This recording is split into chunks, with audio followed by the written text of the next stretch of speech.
Welcome to The Explainer. Today, we're getting into the story of someone who is, without a doubt, one of Japan's most complicated and, honestly, most beloved historical figures, Saigō Takamori. So here's the central puzzle, right? How did one of the main guys who built modern Japan end up leading the biggest rebellion against the very government he helped put in power? It's this incredible paradox that really tells the story of a nation in the middle of a massive identity crisis. Okay, so to even begin to wrap our heads around this, we've got to go back to the beginning and look at his amazing rise to power. You know, Saigō Takamori didn't exactly start at the top. He was born into a pretty low-ranking samurai family, which meant money was tight and his future didn't look all that bright.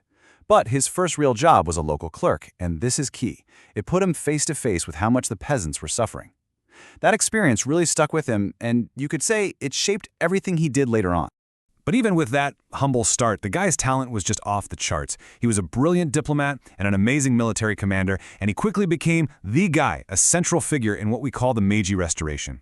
We're talking about overthrowing a military government that had been in power for 250 years. And get this, he negotiated the peaceful surrender of Edo, which is modern-day Tokyo. That single act saved who knows how many lives, and boom, he was a national hero. So, in this brand new Meiji government, Saigō wasn't just some player. He had incredible power. He was in charge of the new Imperial Guard, the National Army. He was instrumental in tearing down the old feudal system. I mean, he was literally helping redraw the map of Japan to create a modern, centralized country. He really was one of the key architects of modern Japan. But, of course, this is where the story takes a turn. As this new Japan started to come together, some really deep cracks started to show, especially in what people believe the country should be. Saigō started getting, well, really uncomfortable. He's looking around and seeing Japan rushing to westernize. He's seeing corruption creeping into the bureaucracy. And for him, it felt like the country was losing its moral compass. Yeah, the new Japan was moving incredibly fast. But for Saigō, it felt like it was losing its soul in the process. And this right here, this is the core conflict. You've got Saigō on one side, with his deep belief in traditional virtues like honor, moral leadership, and duty. And on the other side, you have the rest of the government, pushing for rapid modernization, pragmatism, and, profit above all else. It was a total clash of worldviews.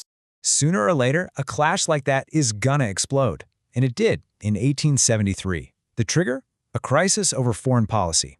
It all came down to something called the Seikonran, which was basically a massive debate about whether Japan should invade Korea after being diplomatically snubbed. But here's the thing. It wasn't really just about Korea. It became a proxy war for the soul of Japan. Who was going to call the shots? The old-school samurai faction or the new-school modernizing bureaucrats? And Saigō's solution to this? It was absolutely wild. He volunteered to go to Korea himself as an envoy, fully expecting that he'd be assassinated. Why? He believed his own death would be the ultimate act of sincerity, upholding Japan's honor and giving all those thousands of now unemployed, restless samurai a just cause for war. Well, the government looked at this plan and said, no way. They were focused on building up the country from the inside, not getting into a foreign war. And for Saigō, that rejection was it, the final straw. He resigned from everything, packed his bags, and walked away from Tokyo, for good. So he goes back home to Satsuma. And whether he wanted to or not, he quickly became the face of a growing opposition movement. You have to remember, there were tons of samurai who'd basically lost everything, their status, their income, their whole purpose. They were angry. And they started flocking to these private schools that Saigō founded, which pretty soon became centers of anti-government feeling. Then, a rumor starts flying that the government sent spies to kill Saigō. His students, furious, raid the local arsenal. And at that point, Saigō felt his hand was forced. He felt he had to lead them. And so begins the Satsuma Rebellion. But even though Saigō felt he had to lead, let's be real. This rebellion was doomed from the very beginning. It was a last, desperate stand for a way of life that was already gone. And the tragic irony? They were fighting against the new, modern army that Saigō himself had helped build. Their samurai tactics just couldn't compete with the government's numbers and modern guns. It all ends on a hill called Shiroyama. And just picture this. Saigō is there with maybe 400 of his most loyal followers, and they are facing a modern imperial army of over 30,000. The odds weren't just bad, they were impossible. In that last desperate charge, Saigō gets hit. A bullet in the hip and abdomen. It's over for him. He can't go on. And so, knowing he can't go on, he turns to one of his closest men, Beppu Shinsuke, and asks him to perform the final duty of a samurai warrior, to take his head, so he wouldn't be captured and his honor would be preserved. His rebellion failed. He was dead. But in a strange way, his death is what truly made him a legend. What happened next is just amazing. Almost overnight, the public perception completely flipped. He went from being seen as a traitor to the state to being this tragic hero. He became the symbol of old-school, pure Japanese virtue, standing up against a government that people were starting to see as corrupt. And this wave of public sympathy was so huge that the government couldn't ignore it. Think about this.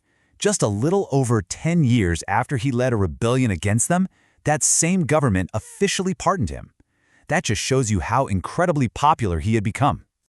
So what really happened here is that the man, Saigō, became a myth.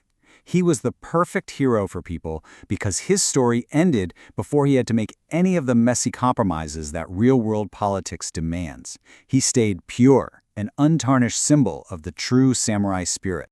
And if you need any more proof, just look at his famous statue in Ueno Park in Tokyo. He's not standing there like some general or a politician in a fancy Western suit. No, he's in simple clothes, walking his dog.